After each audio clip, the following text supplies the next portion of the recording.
ये जो ज्ञानशील एकता का दावा करने वाले हैं, उनकी अज्ञानता, अश्लीलता और अराजकता सामने आ गई है। हमारे नेता ने कहा है डरो मत, कल भी पार्लियामेंट में कहा है, तो हम डरने वाले नहीं हैं कि गुंडागर्दी को गहरी चोट, एनएसयूआई को पैनल वोट।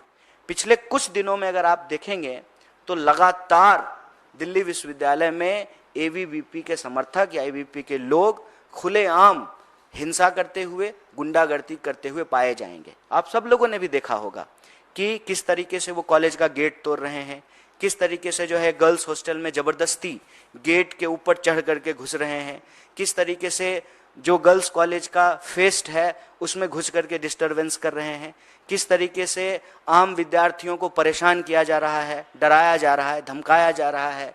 चुनाव प्रचार करने के नाम पर जो गर्ल स्टूडेंट हैं उनके साथ छेड़छाड़ जैसी स्थिति जो है पैदा की जा रही है।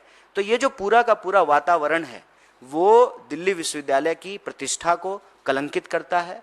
यह एक गौरवशाली विश्वविद्यालय है और जब जैसा कि हमने आपको कहा कि डिजिटल वर्ल्ड में हर जगह की बात हर जगह पहुंचती है, तो ये हमारे देश के मान सम्मान से जुड़ा हुआ सवाल है।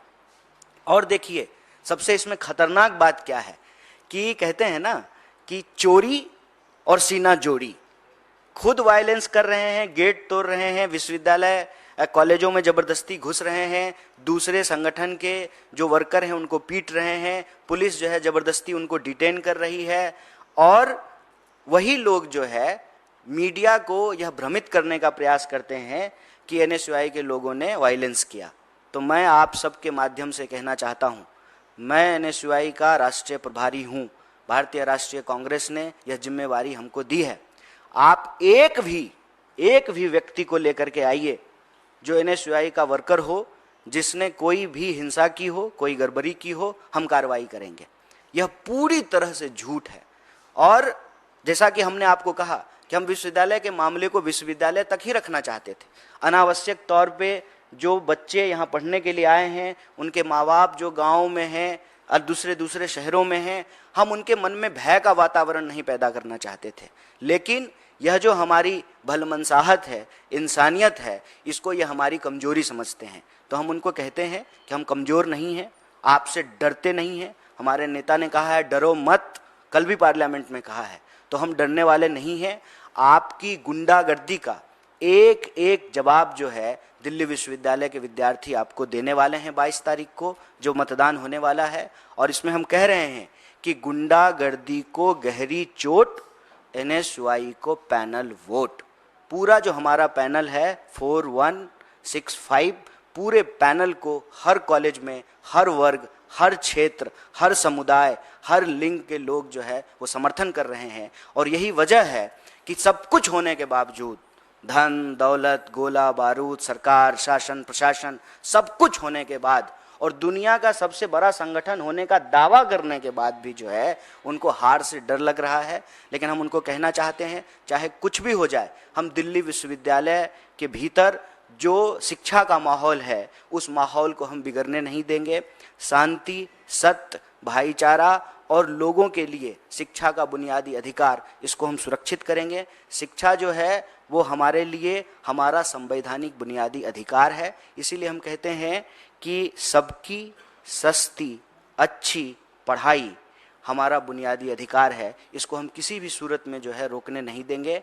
और यह जो पूरा का पूरा वातावरण विश्वविद्यालय के अंदर बनाया गया है, इस वातावरण के खिलाफ भी जिस तरीके से हम देश के भी अन्य मुद्दों पर बढ़ चढ़ करके बोलते हैं, कैंपस के भीतर जो यह परिस्थिति एबीवीपी ने पैदा की है उसके खिलाफ भी हम बोलेंगे। और आपकी जानकारी के लिए बता दूं कि कल भी एक मेट्रो स्टेशन के बाहर जो हमारे पूर्वोत्तर के छात्र हैं उनके ऊपर नस्लीय टिप्पणी करके उनको जो है उनके ऊपर हमला किया गया, जानलेवा हमला किया गया। और आप अगर इस बात की तफ्सीस करना चाहते हैं तो आप विश्वविद्यालय जाकर के घूम करके देख लीजिए। आप जो है थाने में तो आपको कोई रिपोर्ट मिलेगी नहीं, क्योंकि जब पुलिस की मौजूदगी में ही, उनकी जो है उपस्थिति में यह कार्रवाई हो रही है तो आपको ऐसा नहीं मिलेगा। और ये अलग अलग तरीके से, खास करके जो पूर्वांचल के विद्यार्थी हैं, जो पूर्वोत्तर के विद्यार्थी हैं, जो दक्षिण भारत के विद्यार्थी हैं, खास करके जो है उन विद्यार्थियों को ये डरा रहे हैं। और मैं तो कहता हूं कि इनका इतिहास यही है। इसीलिए एबीवीपी जो लिखती है ना, ज्ञानशील एकता, दरअसल ये है अज्ञान अश्लील अराजकता। और यह बात जो है मैं आपको उदाहरण के साथ दे सकता हूं। और साल भर 2 साल की बात तो छोड़ दीजिए, पिछले 1 महीने में जो है जितनी गुंडागर्दी और वायलेंस की घटनाएं एबीवीपी के लोगों ने की है, यह बहुत ही शर्मनाक है। और इसकी जिम्मेवारी जो है सरकार में बैठे हुए लोगों को लेना पड़ेगा, प्रशासन में बैठे हुए लोगों को लेना पड़ेगा। और वह जो कह रहे हैं कि एनएसयूआई के लोगों ने किया है, तो एक प्रश्न आप सबको भी पूछना चाहिए। मैं मीडिया के साथियों से आग्रह करता हूं कि गृह मंत्री उनका, दिल्ली पुलिस उनके अंदर में, दिल्ली विश्वविद्यालय का प्रशासन उनके अंडर में, यहाँ पर जो है एलजी उनके हैं, देश में सरकार उनकी है, पूरा का पूरा जो है उनकी हेजमनी है।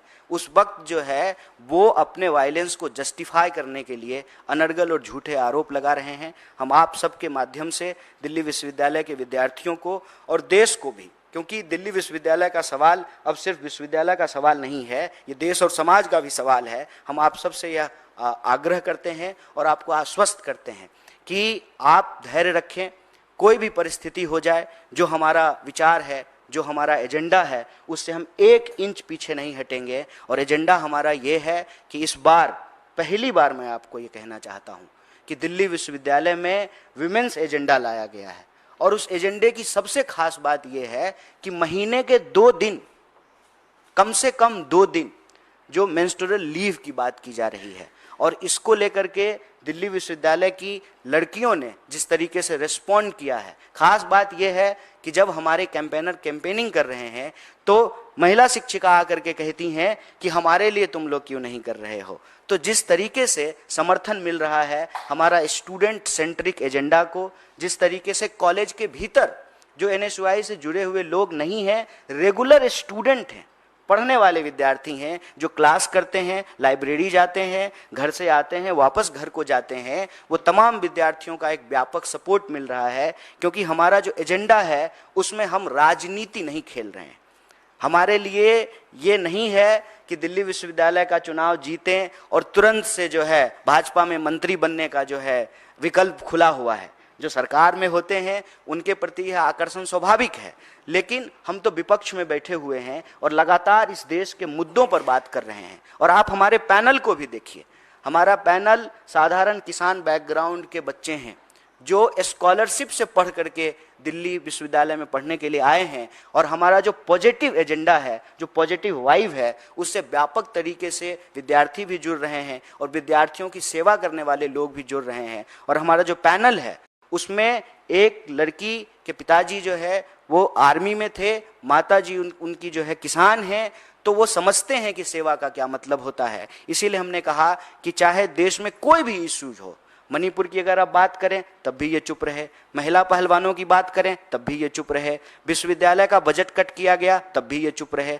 हर साल जो डूसू का बजट था उसका क्या हुआ, दिल्ली विश्वविद्यालय ने उस बजट को क्या किया, उस पर भी ये चुप हैं। और जब चुनाव नजदीक आ गया है, इनको लगता है कि हम हार जाएंगे और सरकार में जो बैठे हुए लोग हैं उनके सामने एबीवीपी के जो नेता हैं उनकी इज्जत जो है वो दांव पे लगी हुई है। तो जो उनका असली कैरेक्टर है ना, कहते हैं ना कि परीक्षा के वक्त लोगों का असली चरित्र बाहर निकल जाता है, तो ये जो ज्ञानशील एकता का दावा करने वाले हैं उनकी अज्ञानता, अश्लीलता और अराजकता सामने आ गई है। क्यों? क्योंकि उनके सामने एक डेमोक्रेटिक पैनल है, जो पैनल इस बात को सुनिश्चित करने की कोशिश कर रहा है कि चुनाव का परिणाम चाहे जो भी हो, हम विद्यार्थियों के लिए जैसे सतत लड़ते रहे हैं हम आगे भी लड़ते रहेंगे। और आप लोगों के नोटिस के लिए बताना चाहता हूं, जब पहलवान आंदोलन हो रहा था ठीक उसके बगल में जो नॉर्थ ईस्ट के स्टूडेंट थे वो बगल में बैठे हुए थे और उनके ऊपर किसी का ध्यान नहीं जा रहा था।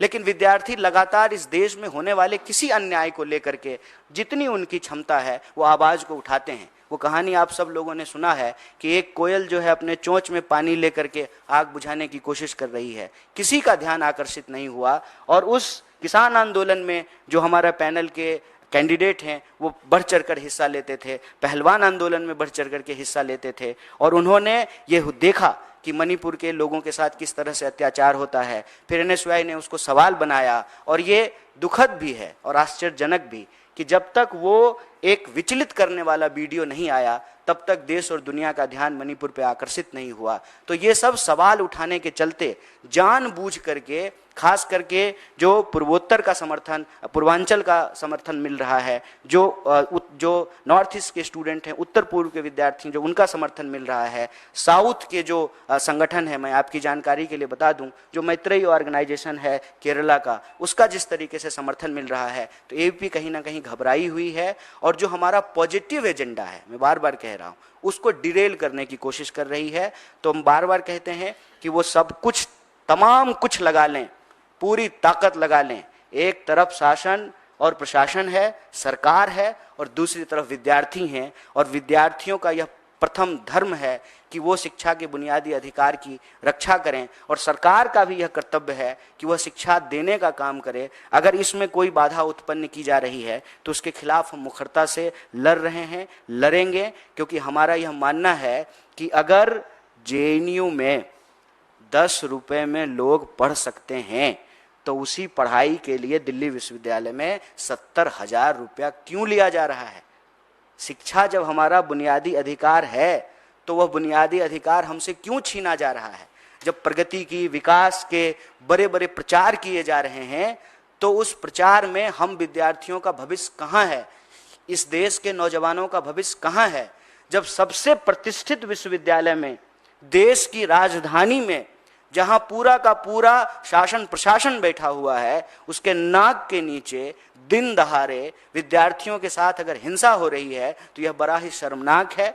और इसी बात को आप लोगों के संज्ञान में लाने हेतु, और जो लोग आपके माध्यम से, देश के लोग इसको देख रहे हैं, उनके संज्ञान में लाने के लिए यह प्रेस कॉन्फ्रेंस किए हैं। और हम विद्यार्थियों को भी और अभिभावकों को भी यह आश्वस्त करते हैं कि सब कुछ होने के बावजूद, पूरा का पूरा ताकत लगाने के बावजूद, जो हमने कहा कि भगत सिंह ने कहा है कि बम और पिस्तौल इनकलाब नहीं लाता, तो बम और पिस्तौल जो है वो बदलाव को रोक भी नहीं सकता है। दिल्ली विश्वविद्यालय एक नई करवट ले रहा है और शांतिपूर्ण तरीके से, सौहार्दपूर्ण तरीके से सबकी सुरक्षा को सुनिश्चित करते हुए, चाहे वो महिला हो या पुरुष हो, चाहे वो पूर्वांचल के स्टूडेंट हों या नॉर्थ ईस्ट के स्टूडेंट हों, साउथ के हों, भारत के किसी भी इलाके से आए हुए जो विद्यार्थी हैं, उनको कोई नुकसान नहीं पहुंचने देंगे। और एनएसयूआई का एक एक कार्यकर्ता आखिरी दम तक विश्वविद्यालय का माहौल ठीक बना करके रखेगा। और हम पूरी ईमानदारी से जिस तरीके से स्टूडेंट्स एजेंडा बनाए हैं, स्टूडेंट्स से फीडबैक लेकर के बनाए हैं, महिलाओं से फीडबैक लेकर के बनाए हैं, इस पॉजिटिव वाइब के साथ, इस पॉजिटिव एजेंडे के साथ हम चुनाव में जाएंगे। और हमको पूरा भरोसा है कि आगामी 22 तारीख को, यानी कल, जो हमारा पैनल है किसानों का, जवानों का और इस देश में संविधान के जो मूल्य हैं उसको रक्षा करने का, यह पैनल जरूर जीतेगा। इसीलिए हमने कहा है कि ये पैनल है जय जवान का, जय किसान का, जय संविधान का। और जो हमारा पैनल नंबर है 4165, ये विक्ट्री होगी, और ये विक्ट्री होगी ये स्टूडेंट्स की, और ये हार होगी सरकार की अराजकता की। यही बात मैं आप सबसे साझा करना चाहता था। आप सब लोग बिल्कुल शॉर्ट नोटिस पे यहाँ आए और सुबह सुबह आए, पार्लियामेंट भी चल रहा है, फिर भी आपने जो है विद्यार्थियों के एजेंडे को, दिल्ली विश्वविद्यालय के एजेंडे को महत्वपूर्ण समझा। इसके लिए हम आपका शुक्रिया अदा करते हैं। बहुत बहुत शुक्रिया, धन्यवाद। पूर्वांचल से आते हैं, विश्वविद्यालय में पूर्वांचल की जनसंख्या सबसे ज़्यादा है स्टूडेंटों की, क्योंकि मैं भी पढ़ा लिखा उसी जगह से हूँ। तो क्या पूर्वांचल के लिए एनएसयूआई, पूर्वांचल के जो स्टूडेंट एनएसयूआई को क्यों वोट दें? क्या उनकी देखरेख के लिए आप लोग कुछ करते हैं? देखिए, आपने बिल्कुल ज़रूरी सवाल पूछा है कि और ये सवाल मुझे विश्वविद्यालय के जो विद्यार्थी हैं उनके द्वारा भी कई बार जो है सुनने को मिला है। खास करके जब मैं पूर्वांचल के विद्यार्थियों की एक मीटिंग लेने के लिए गया था, नॉर्थ ईस्ट के स्टूडेंट की मीटिंग लेने के लिए गया था, तो उन्होंने अपने कंसर्न और अपने सवाल हमारे सामने रखे हैं। वही जो है हम आपके बीच ला करके प्रस्तुत किए हैं। तो मैं आपको बता दूं कि बतौर प्रभारी जब हम एनएसयूआई में हैं तो यह बात जो कही गई है या फैलाई गई है, मैं समझता हूं कि वो झूठ है, कि एनएसयूआई को पूर्वांचल के लोग जो है समर्थन नहीं कर रहे हैं। मैं आपकी जानकारी के लिए बता दूं कि जिन जिन पूर्वांचल के विद्यार्थियों का टिकट एबीवीपी ने धनबल और बाहुबल के चलते काटा है, वो तमाम विद्यार्थी समूहों में आज हमारे साथ जुड़े हैं, हमारे साथ प्रचार कर रहे हैं। और यही वजह है कि एबीवीपी बौखलाहट में उन विद्यार्थियों को डरा रही है, उनको हॉस्टलों से निकाल करके कहीं और, मुझे नहीं मालूम कि इसकी क्या सच्चाई है, ये आपको पुलिस प्रशासन से पूछना पड़ेगा, कि उनको डरा रही है, उनको विश्वविद्यालय के चुनावी प्रक्रिया से दूर करने की कोशिश कर रही है। तो हमारा मानना है कि पूर्वांचल के विद्यार्थियों में एक संदेशा है, और वो संदेशा ये है कि एनएसयूआई सिर्फ चुनाव में ही नहीं, चुनाव के बाद भी हमारी सुरक्षा के लिए, हमारे विश्वविद्यालय की बेहतरी के लिए और हमारे अधिकार के लिए पूरी मुस्तैदी से खड़ा रहेगी। और यह जो हमारा प्रॉमिसिंग कमिटमेंट है, इस कमिटमेंट के चलते ही भारी समर्थन पूर्वांचल के विद्यार्थियों को हमको मिल रहा है, और पूरा भरोसा है कि कल भारी संख्या में पूर्वांचल के विद्यार्थी जो है हमको अपना समर्थन देंगे। जिस तरीके का पैनल लेफ्ट ने दिया है, चाहे एसएफआई हो, ऐसा प्रतीत होता है एबीवीपी से तो नहीं, लेकिन आपसे कोई मुकाबला, आपको लगता है उनके पैनल से आपको नुकसान होगा, और कैसे काउंटर करेंगे? नाम आपने भी देखे, हमने भी देखे, ऐसा प्रतीत तो नहीं होता एबीवीपी से फाइट है, लगता है एनएसयूआई को हराने का टारगेट है। देखिए, मैं छोटी मुंह बड़ी बात नहीं करना चाहता हूँ। मैं चाहता हूँ कि हमारी बातचीत तथ्यों पर आधारित हो। आप रैंडम किसी कॉलेज में चले जाइए, बिल्कुल रैंडम सैंपलिंग कर लीजिए, किसी भी कॉलेज में चले जाइए, किसी भी हॉस्टल में चले जाइए, किसी कर्मचारी से पूछ लीजिए, विश्वविद्यालय प्रांगण में जो दुकान चलाने वाले दुकानदार हैं उनसे पूछ लीजिए, हर कोई कहेगा कि ये चुनाव एनएसयूआई वर्सेज एबीवीपी की है। एक तरफ एबीवीपी के पीछे सरकार की ताकत है, दूसरी तरफ एनएसयूआई के पीछे दिल्ली विश्वविद्यालय के आम विद्यार्थियों की ताकत है। इसमें कोई तीसरी बात है ही नहीं। इसीलिए यह सीधी बात है कि जो एबीवीपी को हराना चाहते हैं वो एनएसयूआई को अपना विकल्प मानते हैं, और जो एबीवीपी को जिताना चाहते हैं वो एबीवीपी को अपना विकल्प मानते हैं। तो इसमें जो है कहीं कोई लाग लपेट नहीं है, कहीं कोई धरी धोखा नहीं है, सीधी लड़ाई है। और इस सीधी लड़ाई में जो सरकार वर्सेज विद्यार्थी है, जीत विद्यार्थियों की होगी। एक और सवाल ऐड ऑन करना चाहूंगा, महिला आरक्षण विधेयक आ रहा है, डीयू के जो स्टूडेंट होते हैं यूनियन, आप जेएनयू से पढ़े हैं, बड़े लेवल की राजनीति कर रहे हैं, आपको लगता है कोई इम्पैक्ट मिलेगा एबीवीपी को इसका? क्योंकि एबीवीपी के नेताओं से मैंने बात की, वो कह रहे हैं कि हम इसका प्रचार जोर शोर से कर रहे हैं कि ये जो आप आज ये जीतेंगे, कल आगे जाकर आपको संसद में इस कोटे का फायदा मिलेगा, आप सांसद बनेंगे। देखिए, बड़ा महत्वपूर्ण सवाल आपने पूछ दिया। महिला आरक्षण तो एक बात है, लेकिन महिला प्रतिनिधित्व का जहाँ तक सवाल है, मैं आपको परसाई जी की एक बहुत ही मशहूर व्यंग रचना है भेड़ और भेड़िया, आग्रह करूंगा कि एक बार उसको देखिएगा। अगर भेड़ जो है, भेड़िए भेड़ों की तरह मुंह में घास दबा दें तो घास नहीं खाने लगते। आप देखिए कि इनका चाल चरित्र क्या है, इनका ट्रैक रिकॉर्ड क्या है, सच्चाई क्या है। एक भी महिला अध्यक्ष नहीं बनी है एबीवीपी की, और हमारी राष्ट्रीय अध्यक्ष भी बनी है। और दिल्ली विश्वविद्यालय में सबसे ज्यादा लड़कियां अगर किसी के टिकट पे, किसी के द्वारा अवसर दिए जाने पे दिल्ली विश्वविद्यालय का प्रतिनिधित्व की है तो उस संगठन का नाम एनएसयूआई है। और सिर्फ दिल्ली विश्वविद्यालय में ही नहीं, उनमें से जो लोग राजनीति को अपना सेवा भाव समझ करके आगे पार्टी में योगदान करना चाहते थे, वह सब सक्रिय राजनीति का हिस्सा हैं। मैं नाम लेना शुरू करूंगा तो कुछ नाम छूट जाएंगे, इतने नाम हैं। और दूसरी बात, देखिए, विचारधारा कहीं ना कहीं आपके व्यवहार में आ जाती है। रामचरितमानस में भी लिखा हुआ है ना, जाको रही भावना जैसी प्रभु मूरत देखई तिन तैसी। आनन फानन में ये महिला का समर्थक होने का दावा तो कर रहे हैं, सच्चाई क्या है? सच्चाई ये है कि आरएसएस का कोई भी सरसंघ चालक जो है वो महिला नहीं बनी है। और जो हम तो कहते हैं कि कम से कम इस बीजेपी से पिछली बीजेपी थोड़ी ज्यादा अच्छी थी, कि कम से कम वहां पे सुषमा स्वराज जी जो है एक प्रोमिनेंट फेस थी। अब क्या है, अब तो हर किसी को एक ही टास्क दिया गया है कि आपको बस नमो नमो करते रहना है। तो ये जो ट्रैक रिकॉर्ड है, उस ट्रैक रिकॉर्ड को अगर आप देखेंगे तो एनएसयूआई हमेशा से जो है महिलाओं के हक में खड़ा रहती है और प्रोग्रेसिव चीजें लेकर के आती है। मैं कह रहा हूं, पहली बार विमेंस एजेंडा हम लेकर के आए हैं।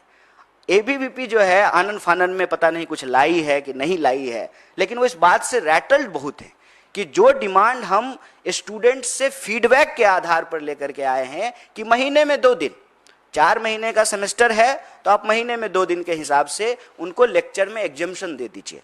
जो कठिन दिन हैं पीरियड के, जो माहवारी के, जो उसमें उनको जो है यह रिलैक्सेशन होना चाहिए कि अगर उस जो है शारीरिक परिस्थिति के चलते जो नेचुरल है, अगर उनका लेक्चर छूटता है तो जो मैंडेटरी 75% अटेंडेंस होता है उसमें उनको जो है लेक्चर का एग्जम्पशन मिले।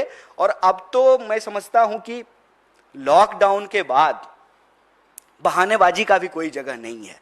पूरी दुनिया जो है वर्क फ्रॉम होम से चली, तो जो है लेक्चर भी वर्क फ्रॉम होम हो सकता है। तो महिलाएं लगातार चुनौतियों का सामना करते हुए बराबरी से पुरुषों के कंधे से कंधे मिला करके खड़ी हुई है, लेकिन जो उनका एक बर्थ राइट है, जो नेचुरल है, उनमें उनकी कोई गलती नहीं है, उसी से सृष्टि, उसी से संसार चलता है।